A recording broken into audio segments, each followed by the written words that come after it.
The cryptocurrency scene is booming. Advertisements dot the skies and fill our screens. It's the new digital currency that's been getting a lot of hype. New Bitcoin billionaires are minted every day. And what used to be a fringe tech obsession has now exploded into the national conversation, becoming impossible to ignore. The crypto market is now worth some $1.75 trillion. It's no wonder that communities across the country want a piece of the pie. Cities like Miami and New York are proclaiming that they're opening their doors for crypto business. I'm going to take my first 3 paychecks in Bitcoins. The Biden administration weighed in with a first-of-its-kind executive order, asking federal agencies to research and develop new regulations for cryptocurrency. How did you feel when you saw the President of the United States issuing an executive order looking into cryptocurrency? Well, having been around in the industry where in the early years I had to keep my head down for fear of being fired by my employer for being involved in this industry, it really does show that we've come a long way. 22-year Wall Street veteran Caitlin Long left her managing director job at Morgan Stanley in New York to transform Wyoming into a crypto-friendly state. She's been at it for 10 years and says Bitcoin is here to stay.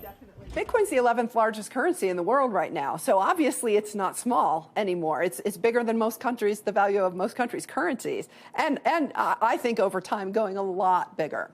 I think it actually will end up becoming a reserve currency.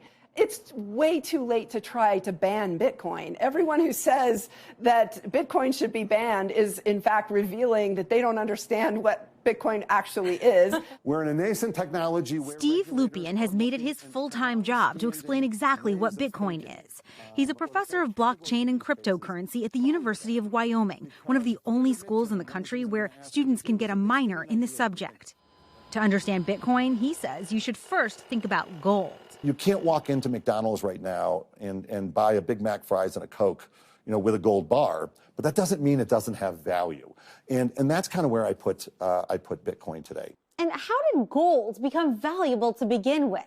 A couple thousand years ago, during the late Bronze Age, people decided that gold was valuable because it looked nice and was reasonably scarce. People started trading gold and paying for labor with it. Meanwhile, others learned how to mine it for profit. Eventually, governments decided to create a representative paper currency like the U.S. dollar. Fast forward to today, the dollar hasn't been backed by gold for decades. Today in the United States, we recognize a piece of cotton paper with some ink on it with a picture of a dead president as having value. Well, the intrinsic value of a bill is like 0.002 cents. What gives it its value is the faith and the credit in the U.S. government. The only reason this piece of paper is worth $1 is because society has agreed on that, and there are structures to support its value. Turns out crypto isn't so different. Let's take a look at the biggest one of them all, Bitcoin. After the financial crisis, some people decided they wanted to make a new kind of currency in the digital age. And on January 3rd, 2009, Bitcoin was born. Just like gold, Bitcoin is a currency, but it also must be mined. Once it's mined, a Bitcoin is tracked through something called a blockchain. A blockchain is like a Google spreadsheet or those old interoffice envelopes.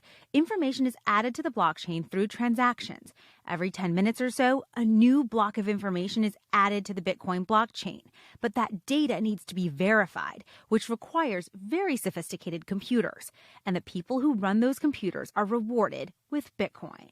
Part of the design of Bitcoin is that the reward for mining is less and less over time, increasing scarcity of the coin. In 2009, when it launched, rewards were 50 Bitcoin. Today, it's only 6.25 Bitcoin. There will never be more than 21 million Bitcoins in existence, which is by design to maintain its value.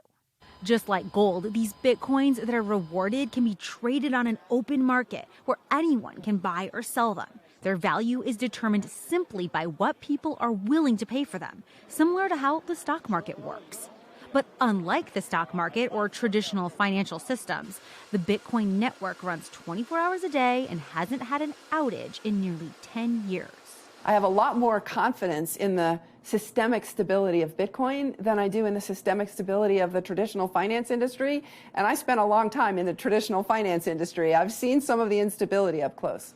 All those computers take up a huge amount of space and require a lot of energy to operate. In Wyoming, Justin Padola has come up with a different approach. So what we do to our miners to prepare them for immersion is we take these fans off the front and in preparation to dunk it. That's right. Here at Elite Mining in Cheyenne, Wyoming, the computers mining for Bitcoin are submerged in an oil-filled tank, which helps keep the equipment cool. It's basically underwater or under oil crypto mining. And it's cutting edge, in part because mining this way reduces the energy needed and the potential carbon footprint. Crypto mining is a booming business, recently surging in popularity here in the U.S. after China banned Bitcoin mining in 2021. Before the ban, China accounted for 76% of Bitcoin mining in the world, while the U.S. made up just 4%. As of the end of last year, China accounts for 0 Bitcoin mining, and the U.S. makes up 35%, the highest percentage of any country. That's why when Padola wanted to move his mining company's headquarters to a more crypto-friendly state, Wyoming caught his attention. They're trying to create essentially like what I would call a cryptocurrency version of Silicon Valley. And it's really important because the tax laws are so favorable here in conjunction with that, plus the favorable laws, it gives us the ability to really thrive here. Wyoming wants to become to crypto what Delaware is for corporations, a safe haven with clear-cut rules. We see the crypto industry and more broadly digital assets and blockchain as being the future of financial technology. Rothfuss? Wyoming State Senator Chris Rothfuss is leading the charge at the state capitol in Cheyenne.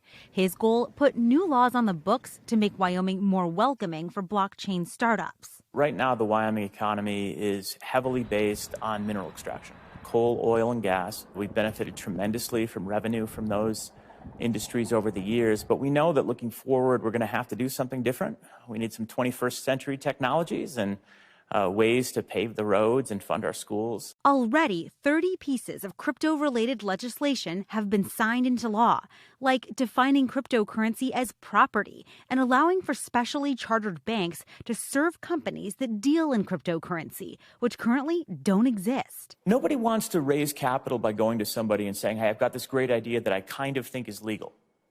That's a hard sell. We are trying to provide the bright line clarity of what is and isn't legal, why and how. The attempt to answer these questions throughout the country is also fostering some surprising alliances between the right and the left. We're dealing with one of the most polarized governing bodies ever. I mean, the polarization in Washington on everything is at a 11 out of 10. But there is some bipartisan love going on. Isn't it great? In crypto. It is kind of refreshing. Yes.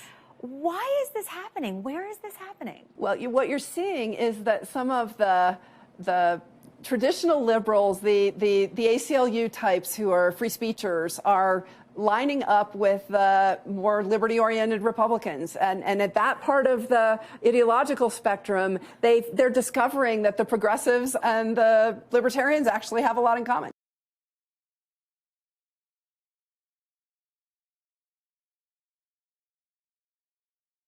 Thanks for watching our YouTube channel. Follow today's top stories and breaking news by downloading the NBC News app.